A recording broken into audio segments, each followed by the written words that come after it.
अरे इसको अनपढ़ को सीएम किसने बना दिया? इसे तो ये कुर्सी छोड़ देनी चाहिए। ये लड़का सही कह रहा है। इसे सीएम की कुर्सी छोड़ देनी चाहिए। भिखारियों सालो, तुम लोग समझते हो सीएम बनना कोई खेल है? हर फैसले के पीछे सैकड़ों बातें, दबाव, पॉलिटिक्स होती है। तुम क्या जानो? इस नेता ने पूरे शहर को बर्बाद कर दिया है। ठीक है छोटू, तू बनेगा एक दिन के लिए सीएम। अरे बोल बच्चे, इंटरव्यू चालू है। कैमरा में सब देख रहे हैं। लगता है इसके अब तोते उड़ गए। चलो मैं निकलता हूं फिर। हाँ, मैं बनूंगा एक दिन के लिए इस शहर का सीएम और आपको गलत साबित करूंगा। दोस्तों, आज की कहानी किसी फिल्मी पर्दे की नहीं, बल्कि हौसले, जुनून और एक ऐसी जिद की है जिसने सत्ता के गलियारों को हिलाकर रख दिया। अक्सर हम और आप चाय की टपरियों पर, ड्राइंग रूम में बैठकर कहते हैं कि ये सिस्टम खराब है, ये राजनीति गंदी है। लेकिन क्या कभी किसी ने उस कीचड़ में उतरकर उसे साफ करने की हिम्मत दिखाई है? ये कहानी है दिल्ली के एक आम लड़के आर्यन की। एक ऐसा लड़का जिसने वो कर दिखाया जो बड़े बड़े तजुर्बेकार नेता दशकों में नहीं कर पाए। दिल्ली यूनिवर्सिटी के एक प्रतिष्ठित कॉलेज का माहौल हमेशा की तरह चहल पहल से भरा था। कैंटीन में छात्रों का शोर था, लेकिन लाइब्रेरी के एक कोने में 19 साल का आर्यन खामोश बैठा अखबार पढ़ रहा था। आर्यन जर्नलिज्म यानी पत्रकारिता का छात्र था, लेकिन उसका मकसद सिर्फ खबरें लिखना नहीं था। वो खबरों के पीछे छिपे सच को समझना चाहता था। उसके दिमाग में हमेशा एक ही सवाल घूमता रहता, आखिर हमारे देश में काम क्यों नहीं होता? सड़कों पर गड्ढे क्यों हैं? अस्पतालों में लंबी लाइनें क्यों हैं? क्या ये सब बदलना नामुमकिन है? एक दिन उसकी क्लास में प्रोफेसर वर्मा आए। उनके चेहरे पर एक अलग ही चमक थी। उन्होंने क्लास में ऐलान किया, स्टूडेंट्स, इस साल का तुम्हारा फाइनल असाइनमेंट कोई साधारण रिपोर्ट नहीं होगी। तुम्हें दिल्ली के मुख्यमंत्री का इंटरव्यू लेना है, सीधे सवाल पूछने हैं और जानना है कि आखिर प्रशासन काम कैसे करता है। पूरी क्लास में उत्साह की लहर दौड़ गई। आर्यन के ग्रुप में 3 और साथी थे, रोहन, स्नेहा और अंजलि। चारों ने मिलकर सवालों की एक लंबी लिस्ट तैयार की। ये सवाल किसी किताब से नहीं, बल्कि आम जनता के दर्द से निकले थे। काफी मशक्कत के बाद उन्हें मुख्यमंत्री आवास से इंटरव्यू की अनुमति मिल गई। तय दिन पर चारों छात्र अपने कैमरे और माइक लेकर सीएम के बंगले पर पहुंचे। वो नजारा उनकी आंखों को चौंधियाने वाला था। आलीशान गेट, बड़ी बड़ी गाड़ियां और चारों तरफ ब्लैक कैट कमांडो का पहरा। अंदर लॉन में मखमली घास थी, जिस पर शायद ही कोई चलता हो। उन्हें वेटिंग रूम में बैठाया गया। वहां पहले से ही कैबिनेट के कई कद्दावर मंत्री मौजूद थे। उनकी बातों में जनता की फिक्र कम और अपनी कुर्सी बचाने की चिंता ज्यादा झलक रही थी। आर्यन मन ही मन सोच रहा था, क्या ये वही लोग हैं जिनके हाथ में लाखों लोगों की किस्मत है? अभी इंटरव्यू शुरू होने में कुछ ही वक्त बाकी था कि तभी एक जोरदार धमाका हुआ। आवाज इतनी तेज थी कि सीएम आवास की खिड़कियां थर्रा गई। धूम, पूरा कमरा सन्न रह गया। टीवी स्क्रीन्स पर ब्रेकिंग न्यूज फ्लैश होने लगी। दिल्ली के सबसे भीड़ भाड़ वाले इलाके में बम विस्फोट हुआ था। हर तरफ अफरा तफरी मच गई। सीएम के चेहरे पर पसीना छूटने लगा। मंत्रियों के फोन घनघनाने लगे। न्यूज चैनल्स पर एंकर चिल्ला रहे थे, इंटेलिजेंस फेलियर, सरकार सो रही है, 30 से ज्यादा लोग घायल। कमरे के अंदर का माहौल गर्म हो गया। एक वरिष्ठ मंत्री ने सीएम पर चिल्लाते हुए कहा, साहब, ये क्या हो रहा है? जनता हमें माफ नहीं करेगी, हमें कड़े कदम उठाने होंगे। दूसरे मंत्री ने तंज कसते हुए कहा, कदम? हम तो अपनी कुर्सी बचाने में लगे हैं। अगर यही हाल रहा तो अगली बार विपक्ष हमें कच्चा चबा जाएगा। तभी सीएम गुस्से में खड़े हो गए, खामोश। तुम सब क्या जानो सीएम की कुर्सी का दबाव? फैसले लेना बच्चों का खेल नहीं होता। हर फाइल पर 100 तरह की राजनीति होती है। कमरे में सन्नाटा छा गया। तभी उस सन्नाटे को चीरती हुई एक युवा और कड़क आवाज गूंजी, सर, राजनीति बाद में भी हो सकती है, लेकिन अभी जो लोग मर रहे हैं उनका क्या? सब चौंक कर पीछे मुड़े। ये आर्यन था। सीएम ने उसे घूरते हुए पूछा, तुम तो वो जर्नलिज्म के छात्र हो ना? तुम हमें सिखाओगे कि सरकार कैसे चलानी है? आर्यन की आंखों में डर नहीं, बल्कि आग थी। उसने सधे हुए शब्दों में कहा, सर, मैं छात्र जरूर हूं, लेकिन इस शहर का नागरिक भी हूं। अगर इंटेलिजेंस की रिपोर्ट थी तो सुरक्षा क्यों नहीं बढ़ाई गई? अगर मैं आपकी जगह होता तो इस वक्त मीटिंग नहीं कर रहा होता। मैं अस्पतालों में होता, मैं पुलिस हेडक्वार्टर में होता और सबसे पहले उन अफसरों को सस्पेंड करता जिनकी लापरवाही से आज दिल्ली रो रही है। सीएम की हंसी में व्यंग्य था। वाह, जुबान चलाना बहुत आसान है लड़के। एक दिन, सिर्फ एक दिन इस कुर्सी पर बैठकर देखो, आटे दाल का भाव पता चल जाएगा। यहां सिर्फ फैसले नहीं, समझौते करने पड़ते हैं। आर्यन ने उस चुनौती को स्वीकार किया।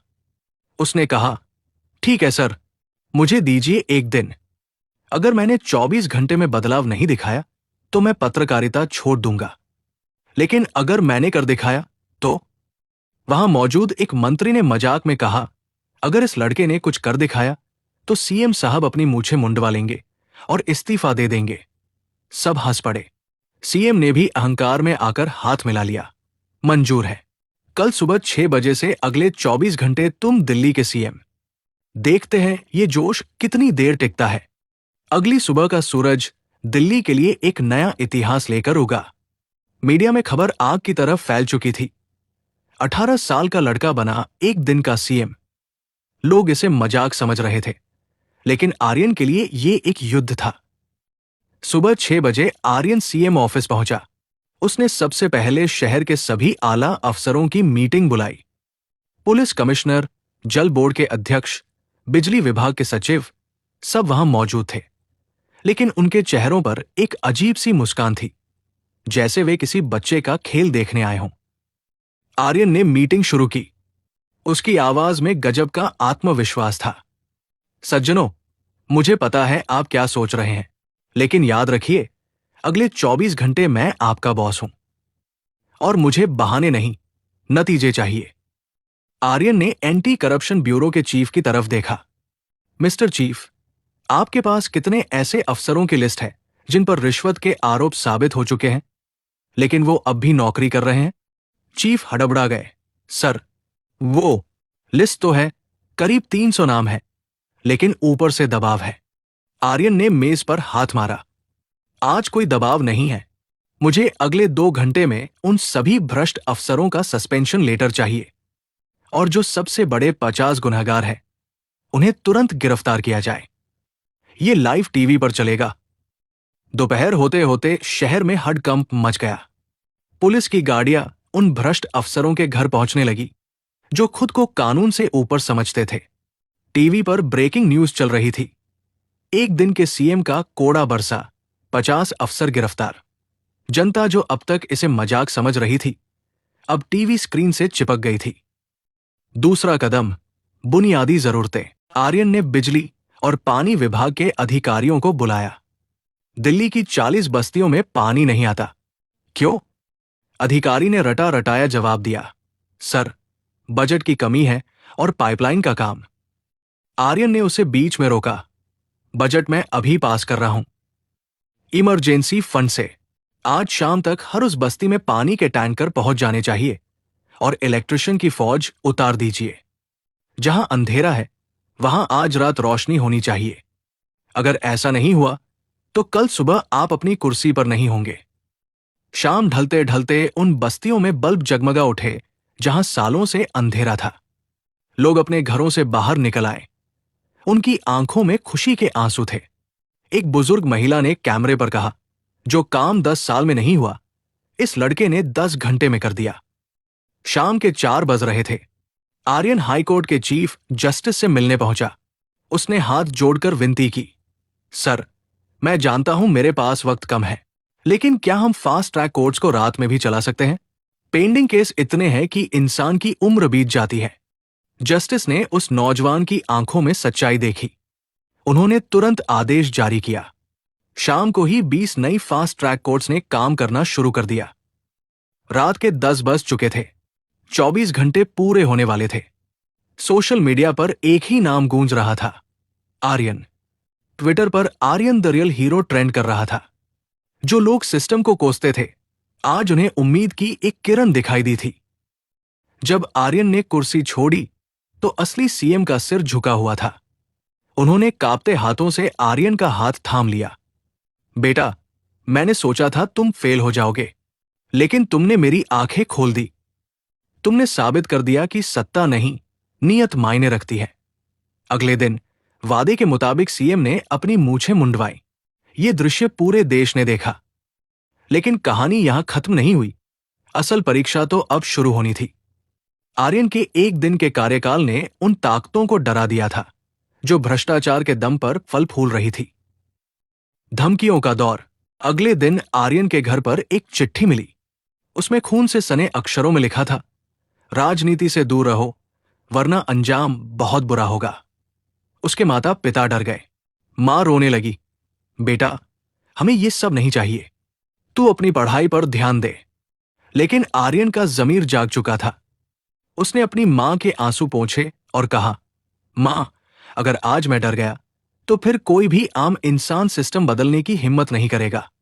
ये लड़ाई अब सिर्फ मेरी नहीं, पूरे देश की है। जनता का दबाव इतना बढ़ा कि चुनाव आयोग को दोबारा चुनाव कराने पड़े। आर्यन ने निर्दलीय उम्मीदवार के तौर पर नामांकन भरा। उसके पास न तो बड़ी रैलियों के लिए पैसा था, न ही पोस्टर लगवाने का बजट, लेकिन उसके पास थी सोशल मीडिया की ताकत और युवाओं का जोश। उसके दोस्त रोहन, स्नेहा और अंजलि ने टीम आर्यन बनाई। हजारों कॉलेज स्टूडेंट्स सड़कों पर उतर आए। वे घर घर जाकर लोगों को बताते कि बदलाव मुमकिन है। कोई चाय वाला आर्यन के लिए प्रचार कर रहा था, तो कोई ऑटो वाला अपनी गाड़ी के पीछे आर्यन का पोस्टर लगाकर घूम रहा था। ये चुनाव एक उम्मीदवार और पार्टी के बीच नहीं, बल्कि सच और झूठ के बीच था। चुनाव से ठीक 2 दिन पहले, जब आर्यन एक छोटी सी जनसभा को संबोधित करके लौट रहा था, तभी कुछ नकाबपोश गुंडों ने उसकी जीप पर हमला कर दिया। पत्थरों और लोहे की रॉड से वार किए गए। आर्यन का सिर फट गया, खून बहने लगा। उसे अधमरी हालत में अस्पताल ले जाया गया। विरोधी खुश थे कि अब आर्यन डर जाएगा, लेकिन अगले दिन सिर पर पट्टी बांधे आर्यन अस्पताल की खिड़की पर आया। नीचे हजारों की भीड़ खड़ी थी। उसने माइक हाथ में लिया और कहा, ये पत्थर मेरी हड्डियों को तोड़ सकते हैं, लेकिन मेरे हौसले को नहीं। क्या आप तैयार हैं बदलाव के लिए? भीड़ ने एक सुर में जवाब दिया, हां। वोटिंग वाले दिन दिल्ली के इतिहास में सबसे ज्यादा मतदान हुआ। लोग अपने घरों से निकले, ये सोचकर कि आज उन्हें अपनी तकदीर खुद लिखनी है। नतीजों का दिन आया। सुबह से ही आर्यन आगे चल रहा था। दोपहर होते होते ये साफ हो गया कि आंधी नहीं, तूफान आया है। आर्यन ने भारी बहुमत से जीत हासिल की। वो 70 में से 65 सीटें जीत चुका था। शपथ ग्रहण समारोह रामलीला मैदान में हुआ। लाखों लोगों की भीड़ थी। जब आर्यन ने माइक संभाला तो उसकी आवाज में वही पुरानी कड़क थी। मैं, आर्यन, ईश्वर की शपथ लेता हूं कि मैं विधि द्वारा स्थापित भारत के संविधान के प्रति सच्ची श्रद्धा रखूंगा। उसकी आंखों में आंसू नहीं, एक संकल्प था। उसने भीड़ की तरफ देखा और कहा, यह जीत मेरी नहीं, आप सबकी है। आज से दिल्ली का हर नागरिक मुख्यमंत्री है। आज से राजा और प्रजा का भेद खत्म। अब काम होगा और पूरा हिसाब होगा। दोस्तों, एक 18 से 19 साल के लड़के ने यह साबित कर दिया कि अगर इरादे नेक हो तो कोई भी दीवार इतनी ऊंची नहीं होती जिसे गिराया न जा सके। आर्यन की कहानी हमें सिखाती है कि हम सिस्टम का रोना रोने के बजाय खुद बदलाव का हिस्सा बने। ताकत उम्र में नहीं, जिगर में होती है। अगर इस कहानी ने आपके रोंगटे खड़े कर दिए हों, अगर आपको भी लगता है कि हमारे देश को ऐसे ही निडर नेताओं की जरूरत है, तो खुद से वादा कीजिए कि आप भी अपनी जगह पर अपने तरीके से इस देश को बेहतर बनाने की कोशिश करेंगे। याद रखिए, अंधेरा चाहे कितना भी घना क्यों न हो, एक छोटा सा दीपक उसे हराने के लिए काफी होता है। सत्यमेव जयते। जय हिंद।